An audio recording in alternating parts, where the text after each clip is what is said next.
Hello student, कैसे हैं आप सब। मैं कुशल शर्मा, आप देख रहे हैं मेरा यूट्यूब चैनल कुशल क्लास। तो देखिए, आज हम क्लास 8 के प्राची पब्लिकेशन बुक में से चैप्टर नंबर 5 के 5.5 एक्सरसाइज जो कि डायरेक्ट प्रोपोर्शनलिटी पर बेस्ड है वो करने वाले हैं। कंप्लीट सॉल्यूशन इसमें आपको मिल जाएगा। इसमें कुछ एक क्वेश्चन जो है नेक्स्ट एक्सरसाइज के इनडायरेक्ट या इन्वर्स प्रोपोर्शनलिटी जो है उसके क्वेश्चंस भी डाल दिए गए हैं, पर कोई दिक्कत नहीं है। दोनों ही आसान पैटर्न्स के अकॉर्डिंगली हम करने वाले हैं। यूनिटरी मेथड भी इसमें यूज़ होगा। तो चलिए 5.5 एक्सरसाइज शुरू करते हैं।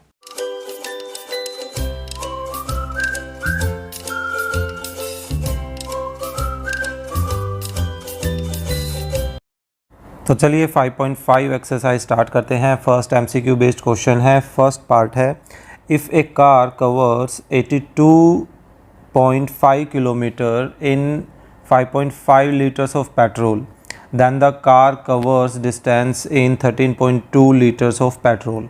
सो यहाँ पर हम यूनिटरी मेथड की हेल्प लेने वाले हैं। हालांकि हम डायरेक्ट इनडायरेक्ट जो प्रोपोर्शनलिटी का मेथड होते हैं उनकी भी हेल्प ले सकते हैं, बाकी ये मेथड भी ज़्यादा आसान है। तो देखिए हम किस तरीके से लेकर चलेंगे। ये वैसी ही बात है कि हमें 5 पेन की कॉस्ट पता है और हमें 7 पेन की कॉस्ट पता करनी है।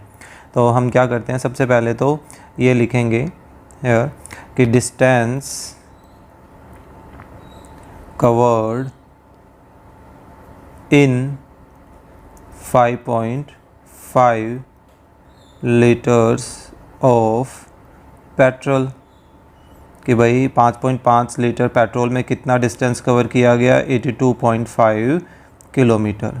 ठीक है। सो अब हम लेकर चलेंगे distance covered in 1 litre of petrol, कि भाई 1 लीटर ऑफ पेट्रोल में कितना डिस्टेंस कवर किया जाएगा। तो उसके लिए हमें क्या करना पड़ेगा, 5.5 से डिवाइड करना पड़ेगा, है ना।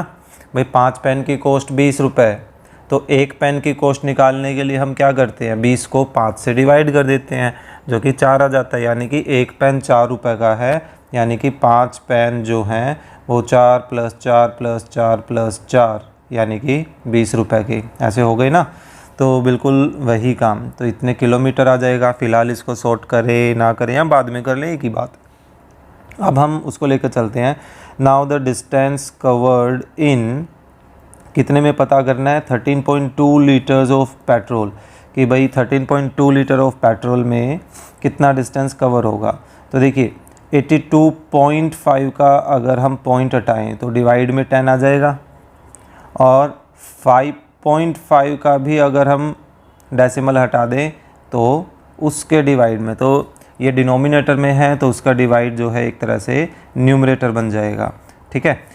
लेकिन मल्टीपल में ये भी तो आ रहा है कितना, 13.2, तो इसका भी पॉइंट हटाएं तो डिवाइड में 10 आ जाएगा। यानी कि इतने किलोमीटर जो है वो 13.2 लीटर ऑफ पेट्रोल में वो चल सकती है कार, या जो भी है। हाँ, कार की बात चल रही है। तो देखिए यहाँ पर सिंप्लीफिकेशन का काम स्टार्ट करते हैं। कितना आएगा, आई थिंक ये 132 और 55, 11 से तो डिवाइड हो ही सकते हैं। तो 11 से डिवाइड कर देता हूँ मैं, 5, 11 से इसको डिवाइड करेंगे तो 1 और 2 12, फिर 5 से 88 25 को डिवाइड कर देते हैं। ठीक है। सो ये आएगा 1 6 और 5, इतना बच रहा है। चलिए 2 से डिवाइड कर रहा हूँ, 2 से 6, 2 से ये 5 पर, और फिर 5 से 165 को डिवाइड कर देते हैं, 5 से 15, 5 से 15। ठीक है। तो ये आ गया हमारे पास 33, लेकिन मल्टीपल में 6 भी है, तो इसको और मल्टीप्लाई कर लेते हैं। तो ये हमारे पास कितना, 18, 1, फिर से 18 और 1 18, 19 बन जाएगा। तो यानी कि ये आ गया हमारे पास किलोमीटर में आंसर। यानी कि 13.2 लीटर ऑफ पेट्रोल में कितना डिस्टेंस कवर करेगी वो कार, 198 किलोमीटर। और ये किसके इक्वल है, पार्ट बी के इक्वल है। यानी कि part B is the right option. Okay. So ये था अपना फर्स्ट क्वेश्चन। चलिए नेक्स्ट करते हैं।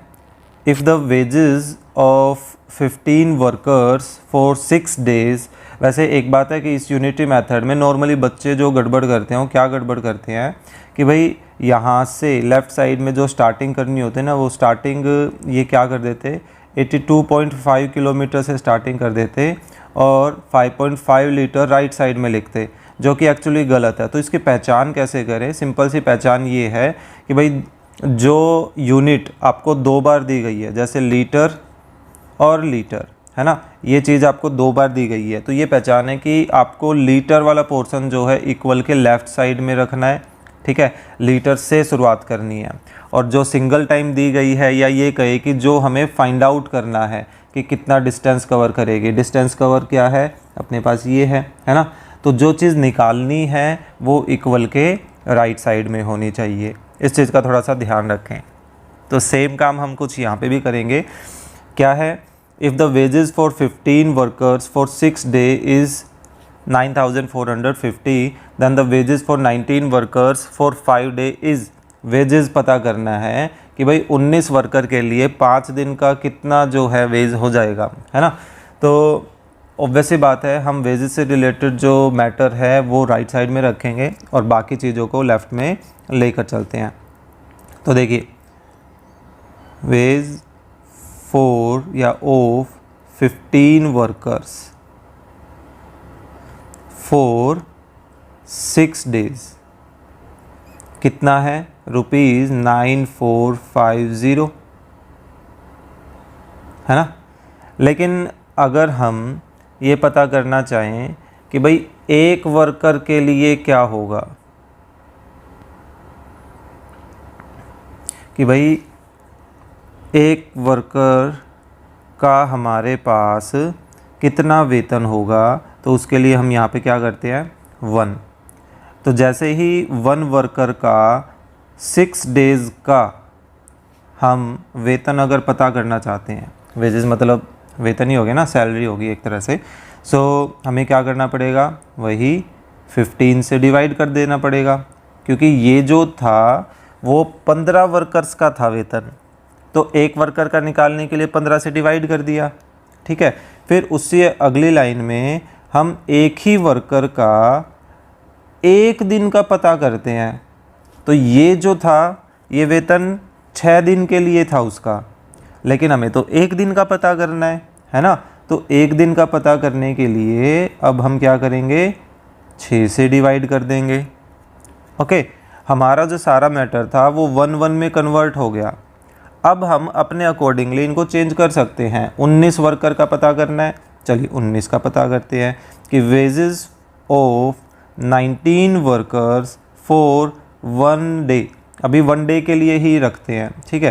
तो 9450 डिवाइडेड बाय 15 मल्टीप्लाई 6, तो हमें क्या करना पड़ेगा, 19 से अब मल्टीप्लाई करना पड़ेगा, क्योंकि एक की क्वांटिटी पता थी तो 19 की क्या हो जाएगी, 19 की मल्टीप्लाई करनी पड़ेगी।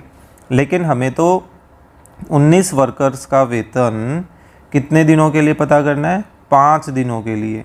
तो अब हम इसको 5 से भी मल्टीप्लाई कर देंगे, सॉरी यहाँ 6 था, सो 19 तो है ही, 5 से भी मल्टीप्लाई कर दिया। तो देखो अब यहाँ से जो रिज़ल्ट आएगा वो किसका आ जाएगा, 19 वर्कर्स का कितने दिनों के लिए, 5 दिनों के लिए, ठीक है।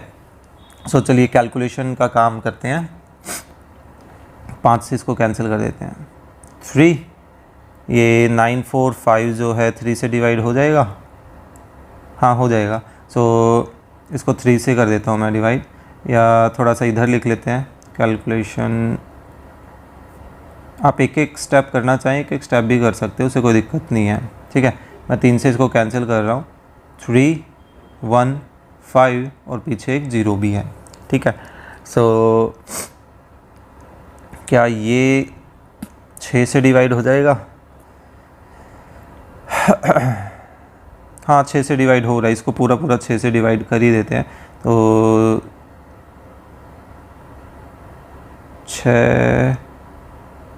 6 से हाँ हो रहा है, ठीक है। 6 36 2 12 फिर से 5, तो अब हमारे पास क्या बच गया, 5 to 5 मल्टीप्लाई 19 बचता है। तो यानी कि ये हमें फाइनल रिज़ल्ट प्रोवाइड करवा देगा। सो रफ वर्क कर लेते हैं, 5 to 5 को 19 से मल्टीप्लाई कर लेते हैं, ठीक है। सो 9 से इसको मल्टीप्लाई करते हैं, 9 × 45, 4 18 2 22, 2 43 और 2 47, फिर 5 to 5 कितना आ गया 7599, यानी कि ये आ रहा है हमारे पास ₹9,975। तो है कोई ऐसा ऑप्शन? बिल्कुल, अगेन बी पार्ट, ठीक है। सो ये जो मेथड हम यूज़ कर रहे हैं, इस मेथड को बोला जाता है यूनिटरी मेथड। ओके, सो ये था अपना फर्स्ट क्वेश्चन का सेकंड पार्ट। चलिए सेकंड क्वेश्चन करते हैं। इस बार हमें जो ये टेबल दी गई है, ये टेबल में डायरेक्ट प्रोपोर्शनलिटी का जो काम है वो चल रहा है। इन्होंने बोल भी रखा है कि if x varies directly as y, कि y जो है उसी तरह से चेंज होगा जैसे x चेंज होगा। कहने का ये मतलब है कि अगर x की वैल्यू इंक्रीज हो रही है तो हमें y की वैल्यू भी इंक्रीज करनी पड़ेगी, लेकिन अगर y की वैल्यू इंक्रीज कर रहे हैं तो x की वैल्यू इंक्रीज हो जाएगी। यानी कि दोनों एक दूसरे पर उसी वे में डिपेंड कर रहे हैं, जिस वे में एक रिएक्ट करेगा उसी वे में दूसरा भी रिएक्ट करेगा। जैसे एक सिंपल सा एग्जांपल दूँ, मान लीजिए जैसे जैसे टेम्परेचर बढ़ता है तो हीट जो है वो भी बढ़ने लगती है ना। लेकिन जैसे जैसे टेम्परेचर डाउन जाने लग जाता है तो ऑब्वियसली बात है हीट भी कम होने लग जाती है ना। तो टेम्परेचर में इंक्रीमेंट हो रहा है तो हीट में भी इंक्रीमेंट हो रहा है, टेम्परेचर में डिक्रीमेंट हो रहा है तो हीट में भी डिक्रीमेंट हो रहा है। तो इस तरह की जो सिचुएशन होती है वो डायरेक्ट प्रोपोर्शनलिटी की होती है, ठीक है। अगर हम स्पीड तेज़ करते हैं तो हम डिस्टेंस भी ज़्यादा कवर कर पाते हैं, लेकिन अगर स्पीड कम कर देंगे तो डिस्टेंस भी कम कवर होगा। तो जैसे जैसे हमने क्या किया, स्पीड में चेंज किया है, बिल्कुल उसी तरह का चेंज जो है हमें डिस्टेंस में देखने को मिलेगा, टाइम में नहीं। टाइम में उल्टा हो जाता है। देखिए जस्पीड और टाइम मान लीजिए ये साथ साथ है, तो अगर हम स्पीड बढ़ाएंगे तो आप नोटिस करोगे कि एक जगह से दूसरे जगह पहुंचने के लिए टाइम जो है वो अब कम लगेगा, है ना। ये एक दूसरे के अपोजिट चलते हैं एक तरह से। स्पीड कम करोगे तो टाइम आपको ज़्यादा लगेगा, और जबकि स्पीड का और डिस्टेंस का अगर हम लेकर चलें कि जितनी तेज़ स्पीड उतना ही ज़्यादा डिस्टेंस कवर होगा, है ना। तो यानी कि अगर दोनों सेम टाइप का बिहेवियर करें तो डायरेक्ट प्रोपोर्शनल, लेकिन अगर अपोजिट करें जैसे स्पीड और टाइम का था तो वो इन्वर्स प्रोपोर्शन में आता है, और वो चीज़ हम इसे नेक्स्ट एक्सरसाइज में पढ़ने वाले हैं, ठीक है। तो फ़िलहाल जो ये क्वेश्चन है, इस क्वेश्चन को हम कैसे करेंगे, इसको कुछ नेम प्रोवाइड करवा दें इसमें। देखिए इस टेबल में हम इसको कुछ नाम दे देते हैं। पहले तो हमें ये खुद टेबल बना के दिखानी पड़ेगी यहाँ पर जब हम आंसर लिखेंगे, ठीक है। सो x, y, 2, 8, 18, तो ये चीज़ें तो हमें ऑलरेडी दे रखी है। हमने क्या किया, जो मिसिंग है, जो फाइंड आउट करना है, उसको a बोल दिया। तो अब हम यहाँ पर लेकर चलेंगे, since x is direct proportional to किसके, y के। x varies directly as y, इस डायरेक्टली का मतलब यही है डायरेक्ट प्रोपोर्शनल, ठीक है। तो इसका मतलब क्या है, इसका मतलब ये है कि 2 और a का जो रेशियो आएगा वही रेशियो 8 और 18 का आएगा, ठीक है। सिंपली आपको ये करना है और कुछ भी नहीं करना है। ऊपर के जो क्वेश्चंस थे वो भी हम इवन इन मेथड से कर सकते हैं, लेकिन पहले मैं आपको उसका लॉजिकली समझाना चाहता था, फिर इस मेथड पर आते, क्योंकि ये मेथड तो करना ही था, सेकंड क्वेश्चन में था ही, ठीक है। तो देखिए जब भी आपको एक क्वांटिटी दूसरे क्वांटिटी के क्या दे रखी हो डायरेक्ट प्रोपोर्शन में, तो उस पहले क्वांटिटी को दूसरी क्वांटिटी से डिवाइड कर दीजिए। और फिर से एक और जो पहली क्वांटिटी है उसको दूसरी क्वांटिटी से डिवाइड कर दीजिए, तो दो देखिए रेशो बन जाएंगे। तो उन रेशोज़ को हम क्या लेकर चल सकते हैं, उनको हम इक्वल लेकर चल सकते हैं। और इक्वल लेकर चलने से क्या होगा, इक्वल लेकर चलने से हम यहाँ पर क्रॉस मल्टीप्लाई कर सकते हैं। ठीक है, तो क्रॉस मल्टीप्लाई के लिए नॉर्मली आपको लिखना चाहिए कि क्रॉस मल्टीप्लाई बोथ साइड, या क्रॉस मल्टीप्लाई, बस इतना भी बहुत है। ठीक है, हमें कभी भी ऐसे काटा मार के नहीं दिखाना चाहिए। वो छोटे बच्चों को नॉर्मली बताने के लिए होता है, भाई 18 को 2 से मल्टीप्लाई करना है, ए को 8 से मल्टीप्लाई करना है। अब आप ऑलरेडी सीख चुके हैं, तो ऐसे क्रॉस करके दिखाने की बजाय लिखिए उसको कि क्रॉस मल्टीप्लाई। तो देखिए 2 और 18 आपस में मल्टीप्लाई हो जाएंगे, है ना, और ए और 8 आपस में मल्टीप्लाई हो जाएगा। आप इसको ब्रैकेट के साथ लिखें या आप इस तरीके से लिखें, मैं हर ऑप्शन लेकर चलता हूँ, कोई दिक्कत नहीं है। अब हमें वैल्यू तो किसकी निकालनी है, ए की निकालनी है। हम 4th चैप्टर में पढ़ के आए थे भाई जिसकी वैल्यू निकालनी है तो उसके साथ जो भी एक्स्ट्रा चीज़ें हैं वो हमें क्या करनी है, शिफ्ट करनी है। तो यहाँ क्या बचेगा, ए बच जाएगा। तो अब इनको कैंसिल करें, तो 2 से 8 को कैंसिल करें तो 4 से 2 से कैंसिल कर देते हैं, और 18 को 2 से कैंसिल करें तो 9।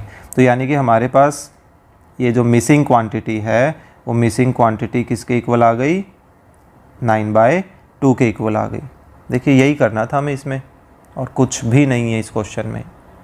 ठीक है, चलिए नेक्स्ट करते हैं सेकंड पार्ट। 5, 15, 15 ब्लैंक क्या है हमारे पास वो नहीं पता है हमें। चलिए इसको कोई बात नहीं, हम आगे नेक्स्ट पेज पे शिफ्ट कर देंगे।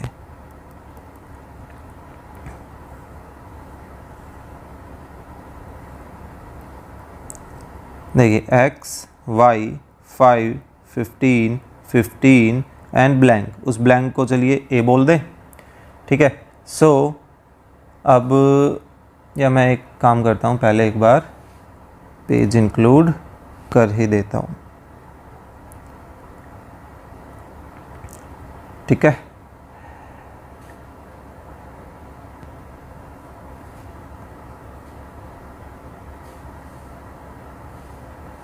तो देखिए इस बार फिर से हमें ये जो लाइन है वो तो लिखनी ही है कि ये x और y क्या हैं, आपस में डायरेक्ट प्रपोर्शन में है, तभी तो हम इनसे एक डिसीजन ले पा रहे हैं। क्या डिसीजन, कि भाई 5 और 15 का जो रेशियो होगा वही रेशियो 15 और a का होगा, है ना। तो अब हम ये करते हैं, देखिए क्रॉस मल्टीप्लाई करें तो 5 मल्टीप्लाई a एंड 15 मल्टीप्लाई 15। तो अब यहाँ से a की वैल्यू निकालना चाहेंगे तो क्या आ जाएगी, 15 मल्टीप्लाई 15 डिवाइडेड बाई 5। 5 से 15 को कैंसिल करें तो 3। सो a की वैल्यू कितनी आ रही है, 45। तो ये आ गया हमारा a, है ना। चलिए थर्ड में भी एक टेबल है, बना देते हैं पहले x, y, ये चीज़ हमें लेकर ही चलनी है। तो देखिए क्या है, 17, 51, 51 एंड 17, सॉरी मतलब हाँ ब्लैंक था उसमें, वो पैटर्न था तो पैटर्न की वजह से वो चला गया। तो देखिए हमने फिर से ब्लैंक स्पेस को क्या मान लिया, ए मान लिया। आप कुछ भी नाम दे सकते हैं वैसे एक्स वाई को छोड़कर, क्योंकि एक्स वाई तो यहाँ पर यूज हो रहे हैं, है ना, तो इस वजह से इनको छोड़कर आप कुछ भी नाम दे सकते हैं। तो देखिए क्या हो जाएगा, फटाफट कंप्लीट करते हैं। 17, 51 is equal to 51 upon a. So cross multiply 17 multiply a and 51 multiply 51। So a find out करना है तो 51 मल्टीप्लाई 51, 17 राइट साइड में आकर क्या करेगा, डिवाइड करेगा। तो 17 को जब हम 3 से मल्टीप्लाई करते हैं तो वो 51 ही होता है, दैट मीन्स कि इससे कैंसिल होकर 3 आ गया, यानी कि a की वैल्यू कितनी आ गई, 3 एंड 15 यानी कि 153। ओके, सो ये था अपना थर्ड पार्ट। चलिए फटाफट फोर्थ पार्ट भी कर देते हैं। इससे आसान क्वेश्चन आई डोंट थिंक कि होंगे इस पूरे चैप्टर में। x, y और वो लाइन, है ना, सो ये है 936 ब्लैंक 72। चलिए 936 ब्लैंक 72। अब मेरा 9 और ए एक जैसा मैच करता है तो मैं इसको कुछ यू बोल दूँ, कुछ ही बोल सकते हैं, है ना। सो देखिए, क्योंकि ये डायरेक्ट प्रोपोर्शन में है तो इनका जो रेशियो होगा वो रेशियो आपस में इक्वल होना चाहिए।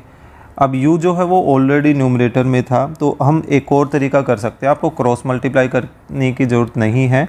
आप डायरेक्टली क्या कर सकते हैं, इस 72 को शिफ्ट कर दीजिए बस, है ना। हमें तो शिफ्टिंग देखनी है, हमें जिसकी वैल्यू निकालनी है वो एक तरफ चाहिए, और यहाँ ये बाई चांस पहले ही स्टेप में एक तरफ बन रहा है तो अच्छी बात है। 36 से 72 2 पे कट जाएगा, तो 9 और 2 को मल्टीप्लाई करें तो 18, यानी कि u की वैल्यू कितनी आ रही है यहाँ से 18 आ रही है ना। तो ये था अपना क्वेश्चन नंबर 2। चलिए नेक्स्ट करते हैं क्वेश्चन नंबर 3। क्या है, फिर से वही x varies directly as y and x की वैल्यू दी गई है व्हेन y 75 हो तो फाइंड x। तो ऐसे सिचुएशन में देखिए हम टेबल ही तैयार कर लेंगे, ठीक है। जो जो चीज़ें हमें दी गई हैं उनके अकॉर्डिंगली हम एक टेबल तैयार कर लेते हैं। देखिए x y, अभी क्या कहता है कि x की वैल्यू 25 होगी, ये लीजिए 25 लिख दी, लेकिन ये कहता है व्हेन y कितना होगा 75, तो इधर लिखना है हमें, ठीक है, 25 के ही नीचे, क्योंकि इन्होंने उसी से रिलेट कर रखा है कि भाई x 25 तभी होगा जब y 75 हो। फिर कहता है फाइंड x, तो अब इसको कुछ नाम दे देते हैं a, जो कि हमें निकालना है। ये कहता है व्हेन y जो है कितना हो 225 हो। तो देखिए हमें ये a फाइंड आउट करना है। a मतलब ये हमारी x की वैल्यू को रिप्रेजेंट करेगा, बाद में चेंज कर देंगे लास्ट में, ठीक है, या ना, ठीक है चलने देते हैं। फिर से वही लाइन, क्योंकि x और y आपस में क्या हैं, डायरेक्टली प्रोपोर्शनल में हैं, तो ऑब्वियस सी बात है इनका जो रेशियो आएगा 25 और 75 का रेशियो, a और 225 का रेशियो, वो क्या आएगा, इक्वल आएगा, ठीक है। सो यहाँ से हम शिफ्टिंग कर देते हैं, क्योंकि जिसकी वैल्यू निकालनी है वो ऑलरेडी न्यूमरेटर में है ना। सो 25 को इससे कैंसिल करें 75 से, तो ये 3 है ना, और 3 जो है वो 225 को पूरा पूरा काट देगा, 3 7 21, 3 5 15, यानी कि a जो है वो हमारे पास कितना आ रहा है 75। सो हमने a किसको बोल रखा है, x की वैल्यू को बोल रखा है, तो उसकी जगह हमने क्या रख दिया x, क्योंकि बेसिकली x के रूप में क्वेश्चन था तो x के रूप में ही आंसर कर देंगे हम, ठीक है। तो ये था अपना थर्ड क्वेश्चन। चलिए नेक्स्ट करते हैं fourth question. If p varies directly as q, इस बार x varies directly as y, ऐसे बोलने के बजाय x और y की जगह p और q दे दिया गया है, एंड p की वैल्यू दी गई है 282 व्हेन q दे रखा है। तो चलिए वही टेबल तैयार करते हैं, ठीक है, इस क्वेश्चन को यहाँ कर लेते हैं। तो देखिए आंसर स्टार्ट करते हैं, पहले एक टेबल तैयार करनी पड़ेगी।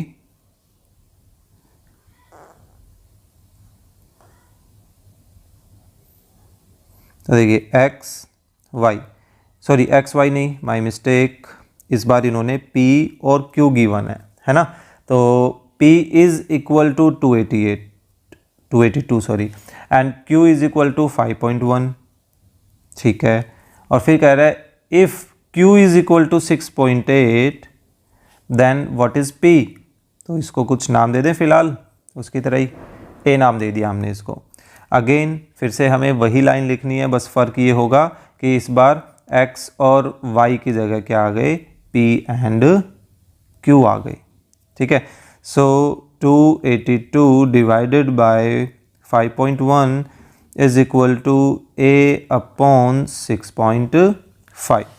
तो या तो पहले डेसिमल हटा लीजिए या पहले हम शिफ्टिंग कर लेते हैं। चलिए शिफ्टिंग ही कर लेते हैं, मर्जी है बाकी। 6.5 इधर मल्टीपल में आ जाएगा, a रह गया, तो अब इनका डेसिमल हटाते हैं तो देखिए 5.1 का डेसिमल हटाते हैं तो ऊपर मल्टीपल में 10 आएगा। क्यों? क्योंकि पॉइंट वाली जो क्वांटिटी है वो डिनोमिनेटर में है। और 6.5 का डेसिमल हटाएंगे तो वो इसके नीचे आ जाएगा।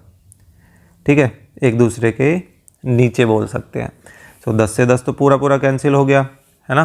तो जो 17 है उसको 4 से मल्टीप्लाई करें तो ना, वो तो कुछ और हो जाएगा। 282 को 17 डिवाइड कर सकता है? ना ना ना, नहीं करेगा। चलिए 3 से ही करते हैं। हाँ, और तो कुछ लग नहीं रहा, तो 3 से ही करते हैं। 3 से मैंने 51 को कैंसिल किया तो 17, और फिर 3 से मैं 282 को कर रहा हूँ 94। ठीक है, और तो आई थिंक नहीं होगा, है ना। पूरा पूरा अब डिवाइड नहीं हो रहा है। 17 एक प्राइम नंबर, और इस 17 के टेबल में ना तो 65 आता है और ना ही 94 आता है। तो हमें इसी से काम चलाना पड़ेगा। सो इनको मल्टीप्लाई करते हैं। फ़िलहाल के लिए अब हमारे पास और कोई ऑप्शन है नहीं, हमारा कुछ ऐसा सा आंसर आ जाएगा डिवाइडेड बाय 17। तो हम 94 और 65 को मल्टीप्लाई कर लेते हैं।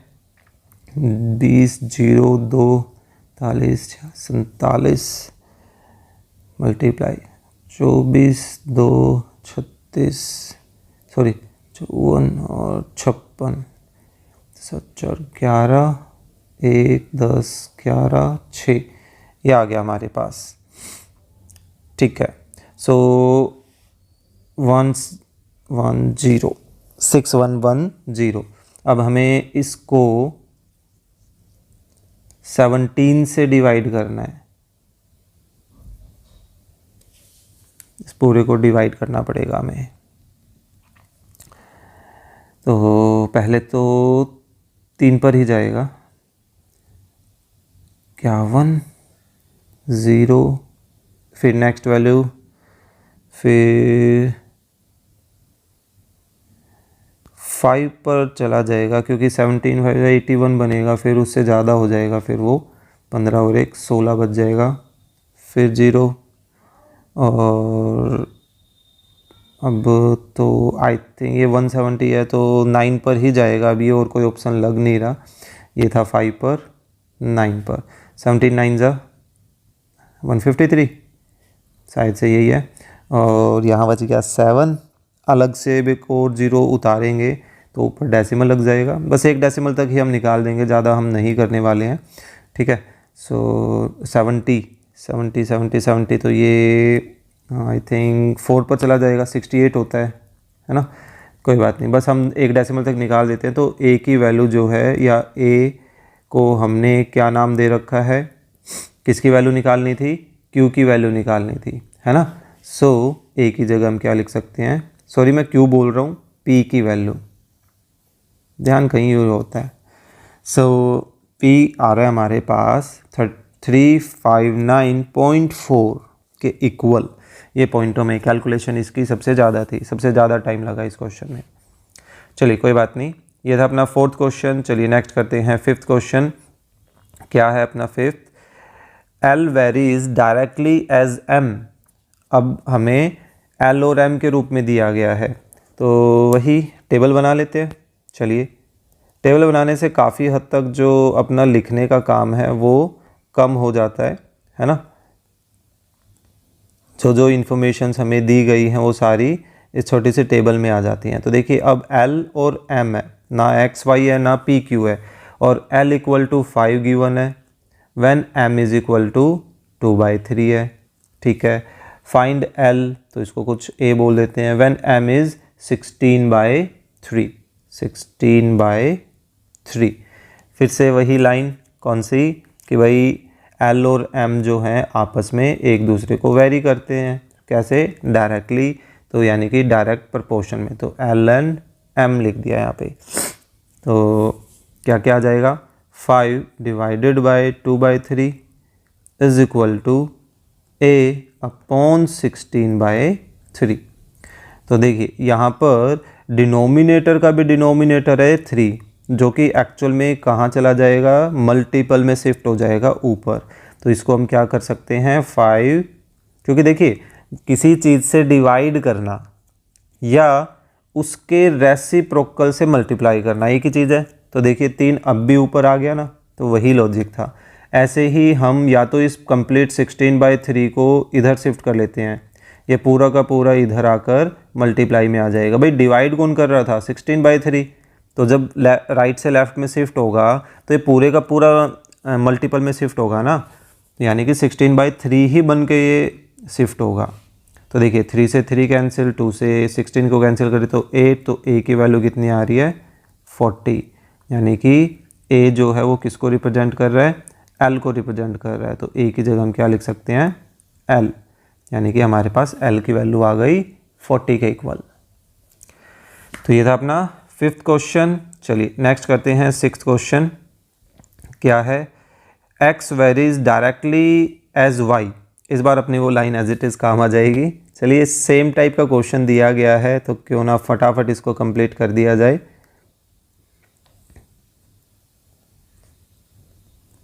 ठीक है, x y when x is 80 and when y is 100, what is y। इस बार हमें y निकालना है तो y को a बोल दिया, x इज 64 तो 64। सो फिर से वही line, since x is directly proportional to y, तो 80 और 100 का रेशियो किसके साथ 64 और a के साथ इक्वल होगा।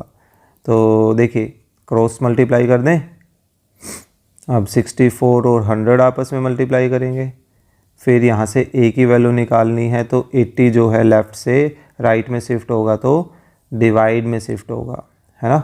1 0 से 1 0 कैंसिल कर देते हैं, 8 से 64 को कैंसिल कर देते हैं 8, तो हमारे पास a की वैल्यू कितनी आ रही है 80 आ रही है। ठीक है, सो a अपने किस चीज़ को रिप्रेजेंट कर रहा है, y को रिप्रेजेंट कर रहा है, यानी कि y की वैल्यू कितनी आ गई 80। Simple. Next 7th question, a shopkeeper has enough money to buy 52 books worth 525 each. If each book were to cost 21 more, कि भाई हर एक बुक 21 रुपये ज़्यादा हो जाए, so how many book would he be able to with that money. तो ये जो कंडीशन दे रखी है एक्चुअल में इन्वर्स की दे रखी है। देखिए एक सिंपल सा एग्जांपल देता हूँ, मान लीजिए छोटे क्वांटिटी के रूप में कि आपके पास 20 रुपये, ठीक है, और आप 4 रुपये के इस 20 रुपये के थ्रू कितने पेन खरीद सकते हैं। तो हम कैसे पता करेंगे, 4 से डिवाइड कर देंगे। भाई हम 5 पेन ऐसे खरीद सकते हैं जो कि 4 रुपये के हैं, है ना। 4 + 4 + 4 + 4 + 4, 5 पेन हो गए। लेकिन अब मैं ये कहूँ कि भाई है मेरे पास 20 ही रुपये, लेकिन अब हर एक पेन 4 की बजाय 5 रुपये का हो गया, तो 5 से हम डिवाइड करेंगे तो मैं कितने पेन खरीद पाऊँगा। तो उस कंडीशन में ऑब्वियस ही बात है, अब मुझे सिर्फ 4 पेन खरीदने का ऑप्शन ही मिलेगा, क्योंकि अमाउंट तो मेरे पास 20 ही है ना। विद दैट अमाउंट, यानी कि सेम अमाउंट के साथ हमें काम करना है। तो अब ये देखिए कि पर कॉस्ट पहले 4 रुपये थी, पर मतलब पर आइटम की कॉस्ट की बात कर रहा हूँ। पहले एक पेन 4 रुपये का था तो क्वांटिटीज़ ज़्यादा मिल रही थी हमें, लेकिन अब पर आइटम की कॉस्ट या पर पेन की कॉस्ट बढ़ गई है, तो नंबर ऑफ़ आइटम्स जो हैं आप नोटिस करोगे वो क्या हो रहे हैं, कम हो रहे हैं, है ना। कॉस्ट बढ़ी तो आइटम कम हो रहे हैं, ये तो ऑपोजिट हो गया। ऑपोजिट होना मतलब ये तो इन्वर्स प्रोपोर्शनलिटी का काम हो गया, है ना।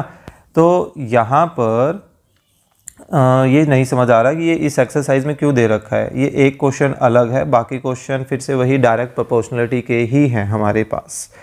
ठीक है, सो चलिए देखते हैं कैसे क्या किया जा सकता है इसका। तो देखिए इसमें हम यहाँ पर पहले तो जो नई कॉस्ट है वो पता करते हैं। ठीक है। So given cost of one book, एक बुक की कॉस्ट कितनी दे रखी है, ₹525, है ना। Now after increasing the cost by ₹21, cost of one book कितनी हो गई, ये हो गई 525 प्लस 21 यानी कि ₹546। अब जो नई कॉस्ट है वो भी हमें पता चल गया, जो पुरानी कॉस्ट थी वो भी हमें ऑलरेडी पता ही है। नंबर ऑफ़ बुक्स पुरानी कॉस्ट से ख़रीदी जा सकती थी 52। सो अब हम यहाँ पे ये लेके चलते हैं कि number of books can be purchased at the rate of ₹525 पर बुक। एक बुक के 525 के रेट के अकॉर्डिंगली कितनी बुक्स खरीदी जा सकती थी, वो खरीदी जा सकती थी 52, ठीक है। And number of books can be purchased at the rate of ₹546 पर बुक। इसको हम नाम दे देते हैं कुछ, ए बोल दें उसी की तरह, है ना, या यहाँ पे एंड के बजाय लेट कर लेते हैं। Let the number of books can be purchased at the rate of rupees, this is a, कि भाई 546 रुपये पर बुक के अकॉर्डिंगली कितनी बुक्स खरीदी जा सकती हैं, हाउ मैनी बुक्स, उसको हमने कुछ नाम दे लिया, ठीक है। अब हम यहाँ पर ये बोलते हैं कि भाई ये दो चीज़ें क्या, पर बुक कॉस्ट और नंबर ऑफ क्वांटिटीज़, ये क्या है, आपस में इन्वर्स प्रोपोर्शनल में है ना। तो वो चीज़ मेंशन कर देते हैं। Now number of books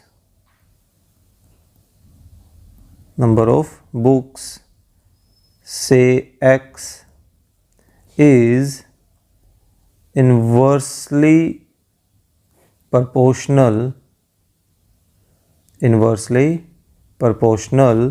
to किसके, प्राइस पर बुक के, है ना, प्राइस पर बुक। एक बुक के प्राइस जो है उसके डायरेक्टली प्रोपोर्शनल में है क्या, नंबर ऑफ बुक्स, और इसको बोल देते हैं से वाई, ठीक है। पर एक कंडीशन के साथ, फॉर सेम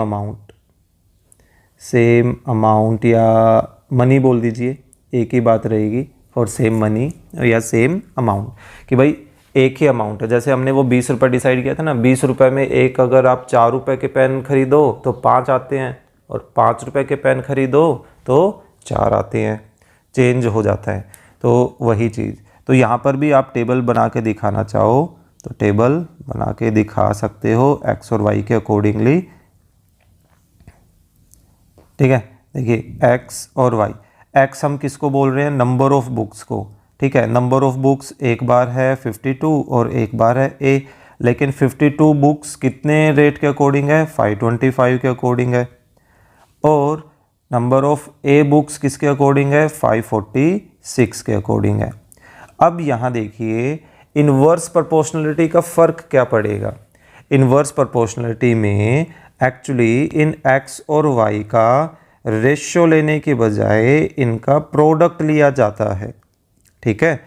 और फिर से ऐसे ही ए मल्टीप्लाई 546 का, इसका प्रोडक्ट और इनका प्रोडक्ट आपस में इन्वर्स प्रोपोर्शनलिटी में क्या होता है, इक्वल होता है, ठीक है। तो यहाँ से जब हम इनको सॉर्ट आउट करेंगे तो हमारे पास किसकी वैल्यू आ जाएगी, ए की, ए यानी कि नंबर ऑफ बुक्स की, कि अगर 21 रुपये बढ़ा दिए जाएं तो कितने बुक्स हम यहाँ से परचेज कर सकते हैं।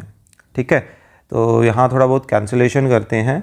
2 से कैंसिल कर देते हैं 26, 2 से इसको कैंसिल करते हैं 2, 7, 3, आई थिंक ये 3 से कैंसिल हो जाएगा, 3 से 525 हो जाएगा।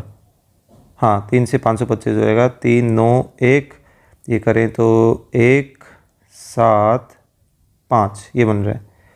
ये देखिए ये 13 की टेबल में आता है, 13 तो 91 और 13 दूनी 26, 7 जो है 175 को पूरा पूरा काट देगा, 7 दूनी 14, 7 मुझे 35, 25 और 25 बचा और यहाँ पर 2 बच रहा है ना। यानी कि 25 और 2 को आपस में मल्टीप्लाई करें तो हमारे पास कितना आ रहा है 50। यानी कि अगर 21 रुपये पर बुक पर कॉस्ट बढ़ा दी जाए तो अब कितनी बुक्स खरीदी जाएंगी 50। तो देखिए पहले 52 खरीदी जा रही थी, अब 50 खरीदी जा रही है, हो गई ना कम।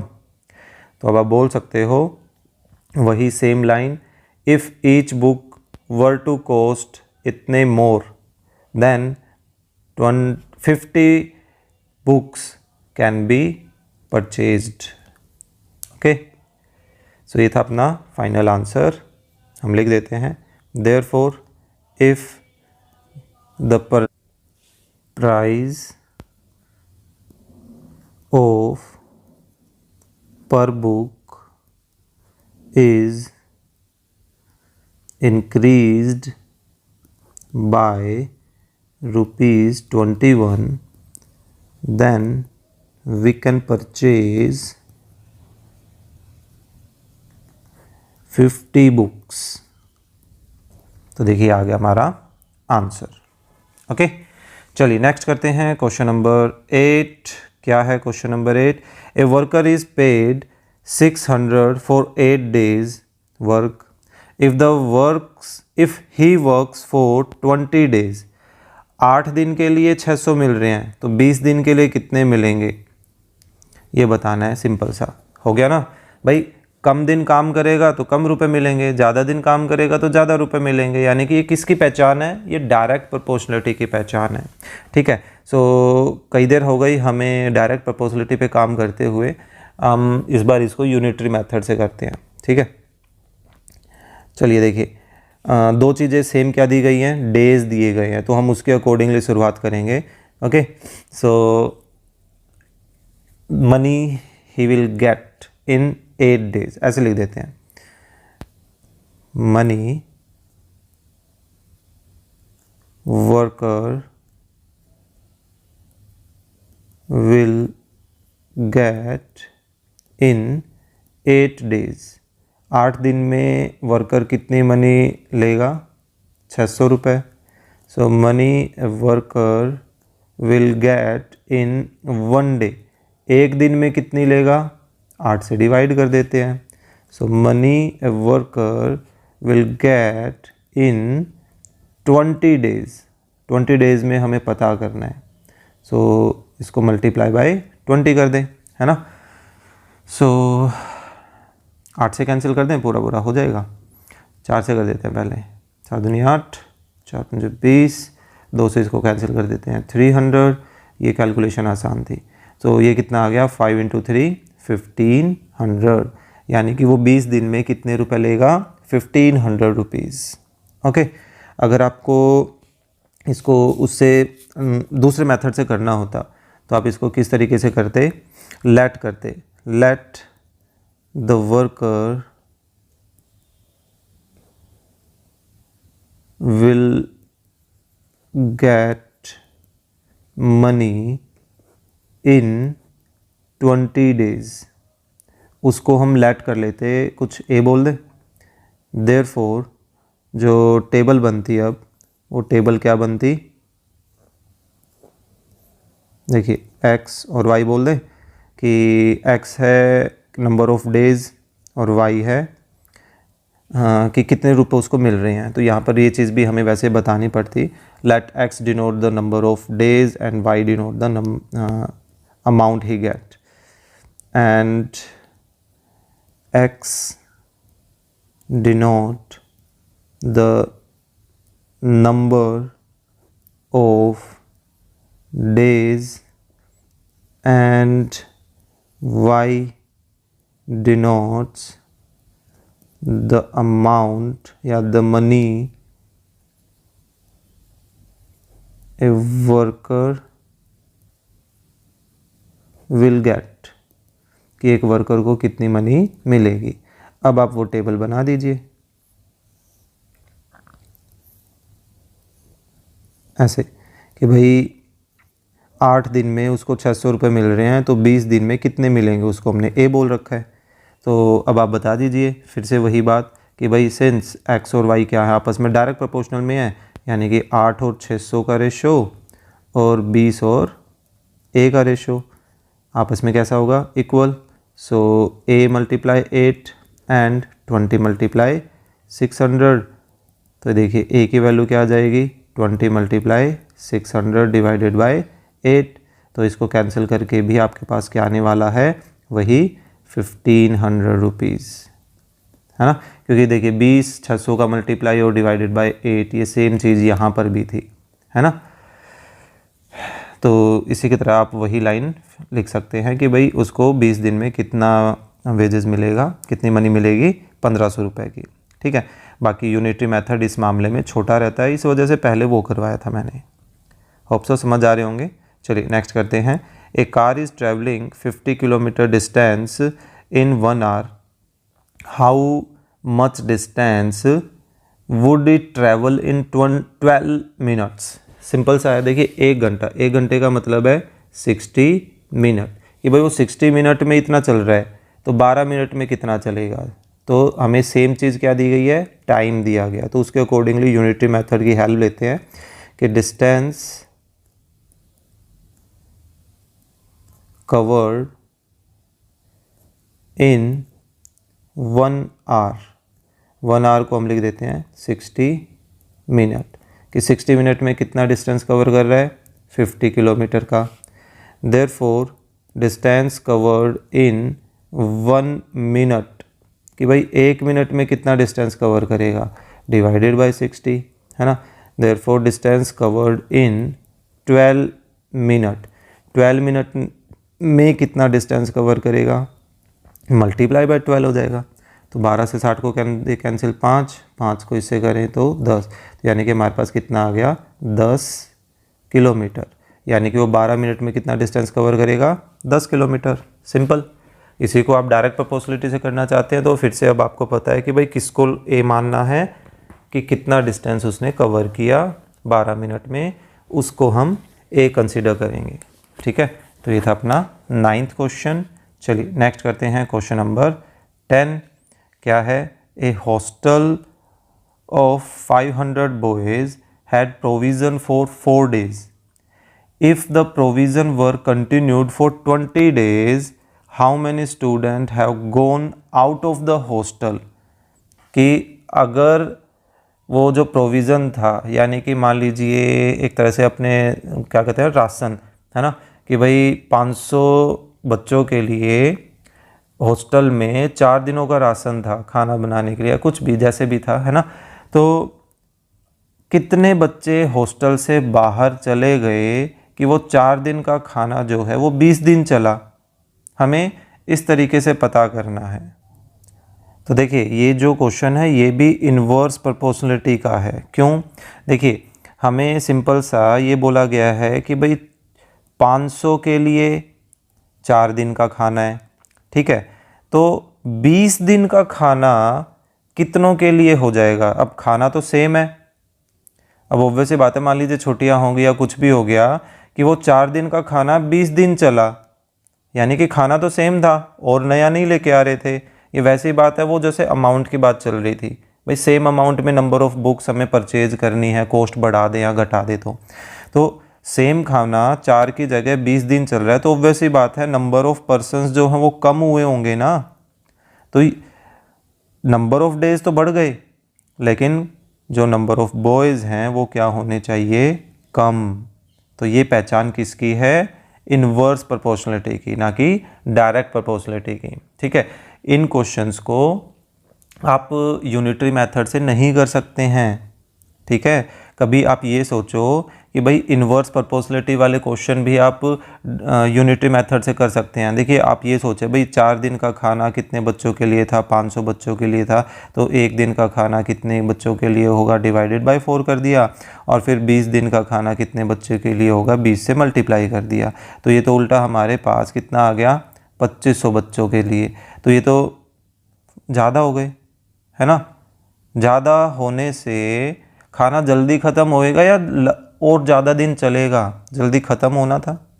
तो यूनिटरी मेथड जो है वो गलत आंसर देता है, किसमें, इन्वर्स प्रोपोर्शनलिटी में। तो हमें क्वेश्चन को पढ़ के उसको समझना पड़ेगा भाई ये डायरेक्ट की पहचान है या इन्वर्स की पहचान है, ठीक है। और मैं लगभग हर क्वेश्चन में एक्सप्लेन कर रहा हूँ कि ये डायरेक्ट है या इनडायरेक्ट है, ओके। तो ये फ़िलहाल इनडायरेक्ट है, तो हम इसको यूनिटरी से तो बिल्कुल नहीं कर सकते हैं। तो हमें यहाँ पर कितने बच्चे के लिए, अगर हम ये पता कर लें कि 20 दिन का खाना कितने बच्चों के लिए चला, तो हम क्या करेंगे, 500 में से उन बच्चों को सब्ट्रैक्ट कर देंगे। तो ऑब्वियस सी बात है हमारे पास कितने बच्चे चले गए वो पता चल जाएगा।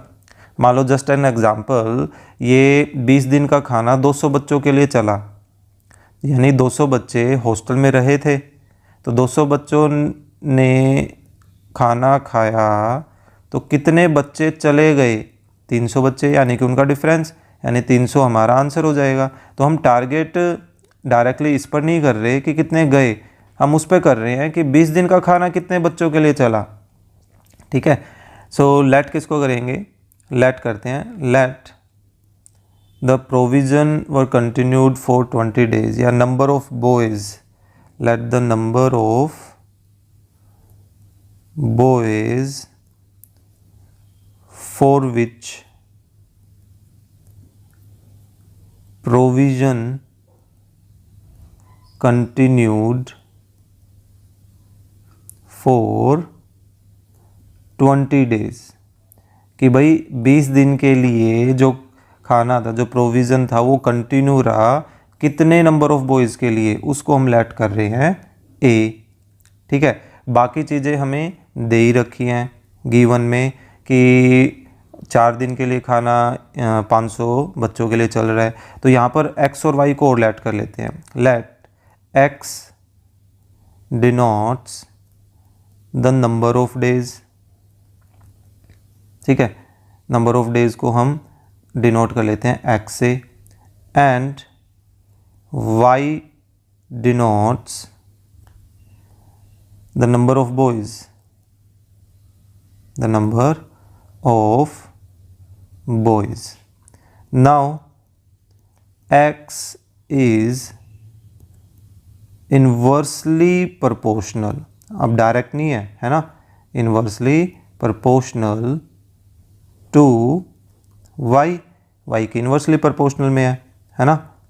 तो यहाँ एक टेबल भी बना दें। अब क्योंकि वो इन्वर्सली प्रोपोर्शनल में होंगे, तो हम पीछे करके आए थे, ऐसे में उनका रेशियो नहीं, उनका मल्टीप्लिकेशन इक्वल होता है ना। तो देखो 4 दिनों के लिए प्रोविज़न 500 बच्चों के लिए था, तो 20 दिन प्रोविज़न कितने बच्चों के लिए होगा, उसको हमने ए मान लिया यहाँ पर, वही। सो हम लेकर चल सकते हैं कि 4 × 500, ठीक है, किसके इक्वल होगा, 20 × ए के। तो इसको हम 20 को शिफ्ट कर लें, सो 4 से इसको कैंसिल करें तो 5, 5 से इसको कैंसिल करें तो 100, ये तो 100 आ गया। यानी कि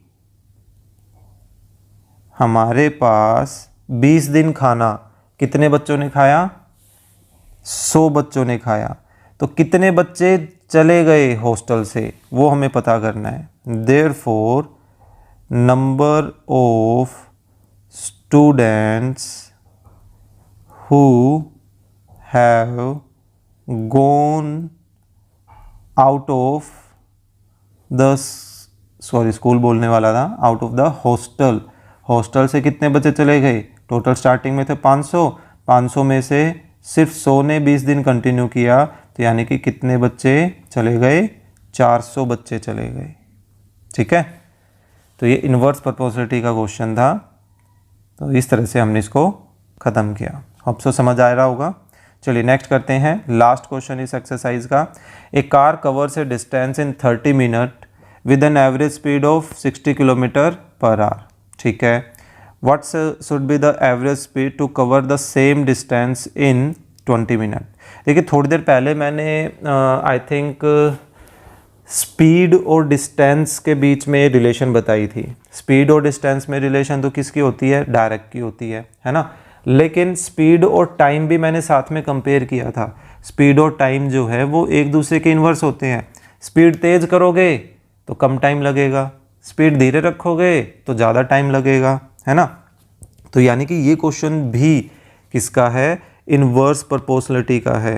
तो सबसे पहले तो आप उसको लेट कर लीजिए, जो आपको फाइंड आउट करना है। हमें एवरेज स्पीड निकालनी है किसकी, 20 मिनट्स में डिस्टेंस कवर करने के लिए। सो लेट इसी को कर लेते हैं, let the average speed to cover same distance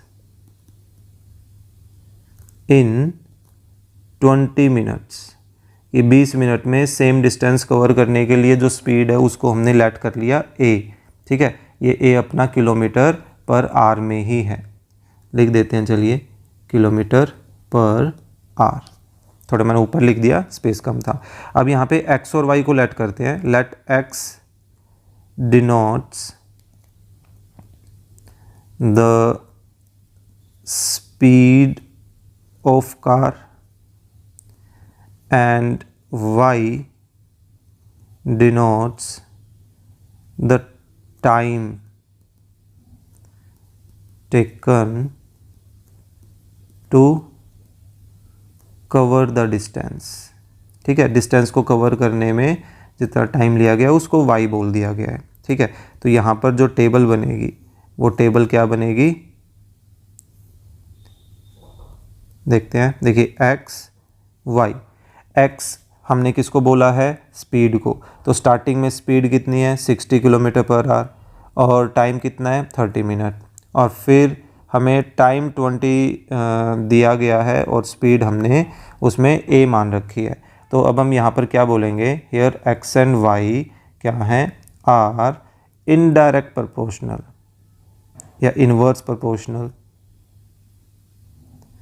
ठीक है, इनडायरेक्ट भी बोल सकते हैं, इनडायरेक्ट बोला जाता है, इनवर्स प्रोपोर्शनल भी बोल दिया जाता है, इससे कोई फ़र्क नहीं पड़ेगा।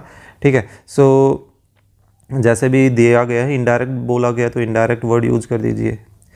सो देखिए इससे क्या होगा कि भाई 60 और 30 का मल्टीप्लाई एंड a और 20 का मल्टीप्लाई आपस में इक्वल होगा। तो अब 20 को इस तरफ शिफ्ट कर ले तो इधर आकर क्या करेगा, डिवाइड करेगा a। 20 से 60 को कैंसिल करे 3, सो 3 और 30 आपस में मल्टीप्लाई होंगे तो क्या आ गया 90।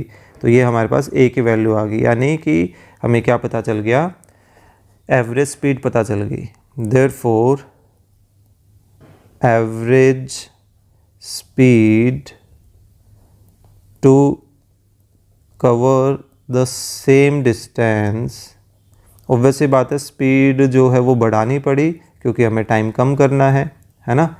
इन 20 मिनट्स इज़ कितना, 90 किलोमीटर पर आवर। ठीक है, तो ये था अपना 11th क्वेश्चन। इसी के साथ अपनी ये जो 5th एक्सरसाइज है वो हो जाती है कंप्लीट। होप सो आपको ये एक्सरसाइज समझ आई होगी।